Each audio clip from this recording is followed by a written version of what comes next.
हमारी परंपरा और संस्कृति का माँ गंगा से अटूट नाता है। गंगा जल हमारी जीवन धारा का अभिन्न हिस्सा रहा है और हमारे शास्त्रों में भी कहा गया है, नमामि गंगे तव पाद पंकजम सुर असुरई वंदित दिव्य रूपम भुक्तिम च मुक्तिम च ददासि नित्यम भाव अनुसारेण सदा नराणाम। अर्थात हे माँ गंगा, आप अपने भक्तों को उनके भाव के अनुरूप सांसारिक सुख, आनंद और मोक्ष प्रदान करती है। सभी आपके पवित्र चरणों का वंदन करते हैं। मैं भी आपके पवित्र चरणों में अपना प्रणाम अर्पित करता हूं। ऐसे में सदियों से कल कल बहती मां गंगा को स्वच्छ रखना हम सबकी बहुत बड़ी जिम्मेदारी है। इसी उद्देश्य के साथ 8 साल पहले हमने नमामि गंगे अभियान की शुरुआत की थी। हम सभी के लिए गौरव की बात है कि भारत की इस पहल को आज दुनिया भर की सराहना मिल रही है। यूनाइटेड नेशंस ने नमामि गंगे मिशन को इकोसिस्टम को रिस्टोर करने वाली दुनिया के टॉप 10 इनिशिएटिव में शामिल किया है।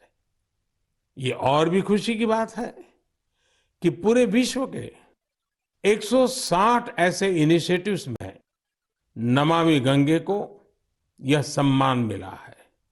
साथियों, नमामि गंगे अभियान की सबसे बड़ी ऊर्जा लोगों की निरंतर सहभागिता है। नमामि गंगे अभियान में गंगा प्रहरियों और गंगा दूतों की भी बड़ी भूमिका है। वे पेड़ लगाने, घाटों की सफाई, गंगा आरती, नुक्कड़ नाटक, पेंटिंग और कविताओं के जरिए जागरूकता फैलाने में जुटे हैं। इस अभियान से बायोडायवर्सिटी में भी काफी सुधार देखा जा रहा है।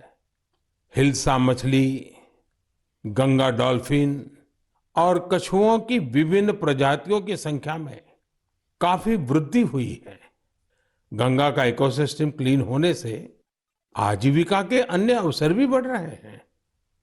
यहां मैं जलज आजीविका मॉडल की चर्चा करना चाहूंगा, जो कि बायोडायवर्सिटी को ध्यान में रखकर तैयार किया गया है। इस टूरिज्म बेस्ड बोट सफारीज को 26 लोकेशंस पर लॉन्च किया गया है। जाहिर है, नमामि गंगे मिशन का विस्तार, उसका दायरा नदी की सफाई से कहीं ज्यादा बढ़ा है। ये जहां हमारी इच्छा शक्ति और अथक प्रयासों का एक प्रत्यक्ष प्रमाण है, वहीं ये पर्यावरण संरक्षण की दिशा में विश्व को भी एक नया रास्ता दिखाने वाला है।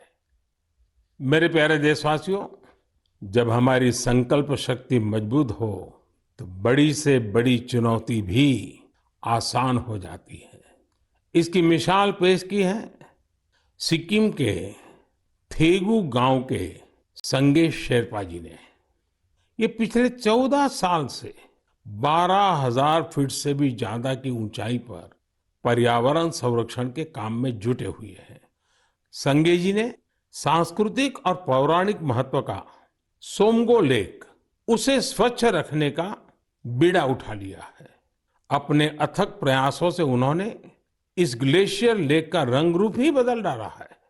साल 2008 में संगे शेरपा जी ने जब स्वच्छता का यह अभियान शुरू किया था, तब उन्हें कई मुश्किलों का सामना करना पड़ा, लेकिन देखते ही देखते उनके इस नेक कार्यों में युवाओं और ग्रामीणों के साथ ही पंचायत का भी भरपूर सहयोग मिलने लगा।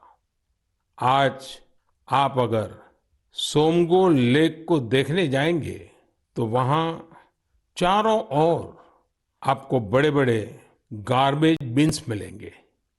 अब यहाँ जमा हुए कूड़े कचरे को रिसाइकलिंग के लिए भेजा जाता है।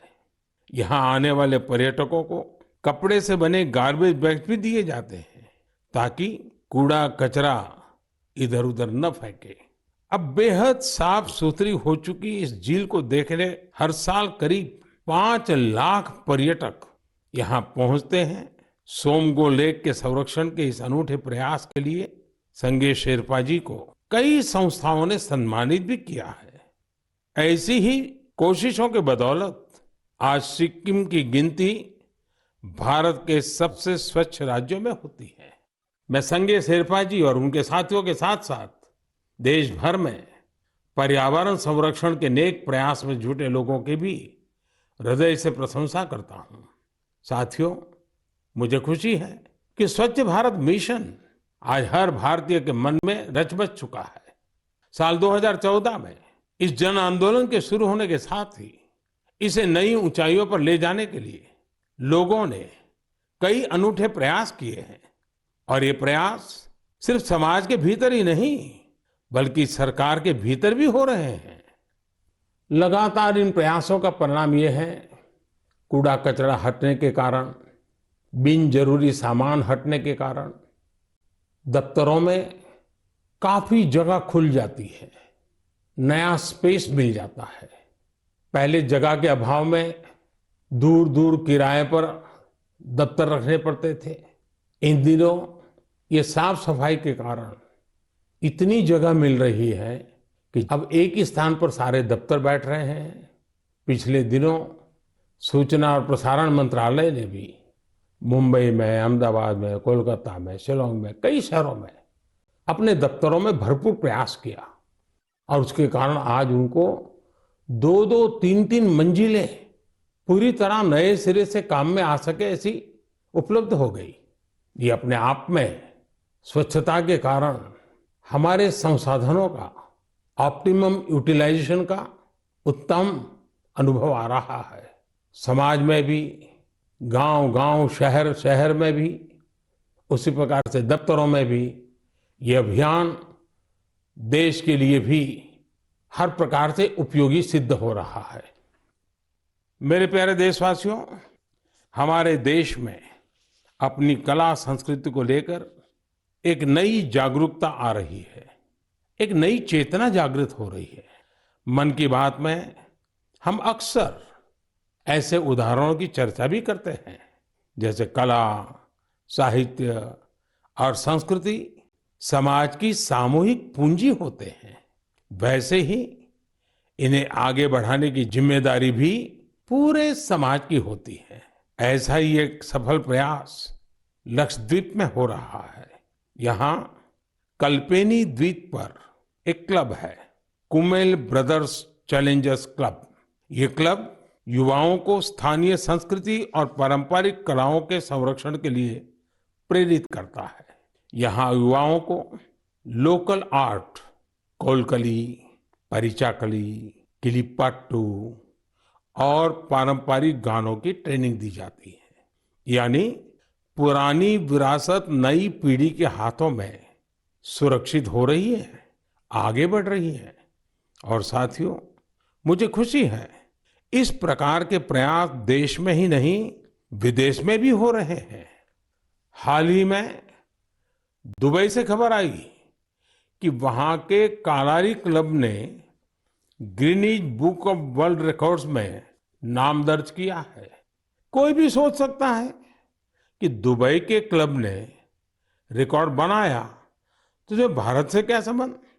दरअसल ये रिकॉर्ड भारत की प्राचीन मार्शल आर्ट कलारियापट्टू से जुड़ा है। ये रिकॉर्ड एक साथ सबसे अधिक लोगों के द्वारा कलारी के प्रदर्शन का है। कलारी क्लब दुबई में दुबई पुलिस के साथ मिलकर ये प्लान किया और यूएई के नेशनल डे में प्रदर्शित किया। इस आयोजन में 4 साल के बच्चों से लेकर 60 वर्ष तक के लोगों ने कलारी की अपनी क्षमता का बेहतरीन प्रदर्शन किया। अलग अलग पीढ़ियां कैसे एक प्राचीन परंपरा को आगे बढ़ा रही हैं, पूरे मनोयोग से बढ़ा रही हैं, ये उसका अद्भुत उदाहरण है।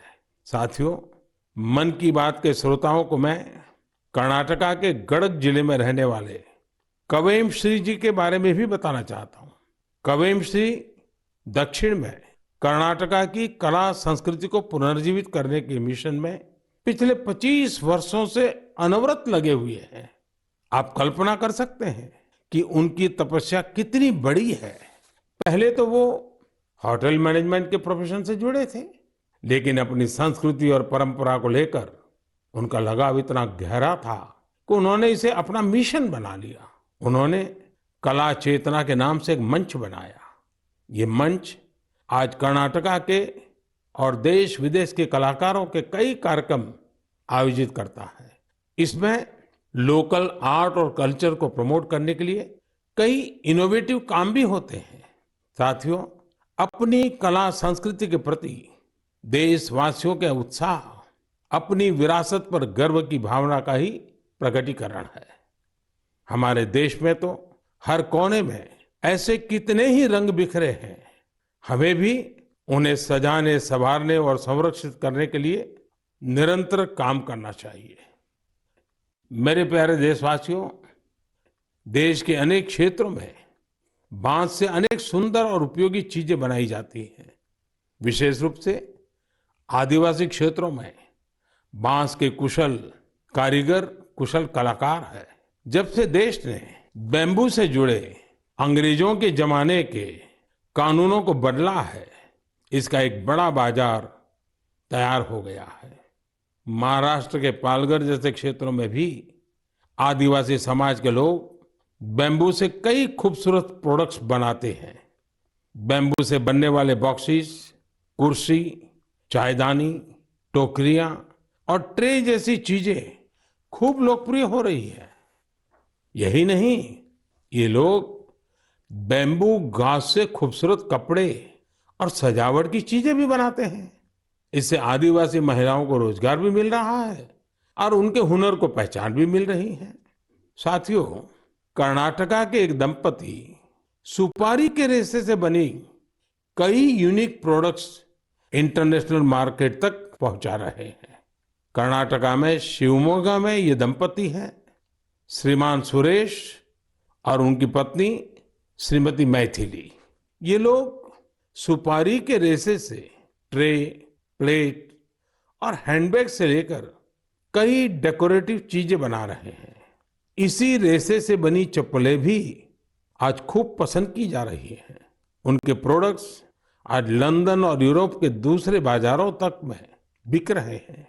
यही तो हमारे प्राकृतिक संसाधनों और पारंपरिक हुनर की खूबी है, जो सबको पसंद आ रही है। भारत के इस पारंपरिक ज्ञान में दुनिया सस्टेनेबल फ्यूचर के रास्ते देख रही है। हमें खुद भी इस दिशा में ज्यादा से ज्यादा जागरूक होने की जरूरत है। हम खुद भी ऐसे स्वदेशी और लोकल प्रोडक्ट इस्तेमाल करें और दूसरों को भी ये उपहार में दें।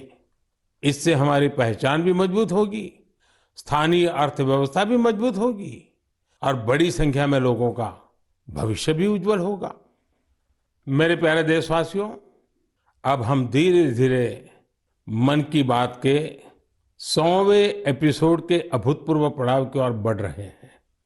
मुझे कई देशवासियों के पत्र मिले हैं जिनमें उन्होंने 100वें एपिसोड के बारे में बड़ी जिज्ञासा प्रकट की है। 100वें एपिसोड में हम क्या बात करें, उसे कैसे खास बनाएं, इसके लिए आप मुझे अपने सुझाव भेजेंगे तो मुझे बहुत अच्छा लगेगा। अगली बार हम वर्ष 2023 में मिलेंगे। मैं आप सभी को वर्ष 2023 की शुभकामनाएं देता हूं। ये वर्ष भी देश के लिए खास रहे, देश नई ऊंचाइयों को छूता रहे। हमें मिलकर के संकल्प भी लेना है, साकार भी करना है।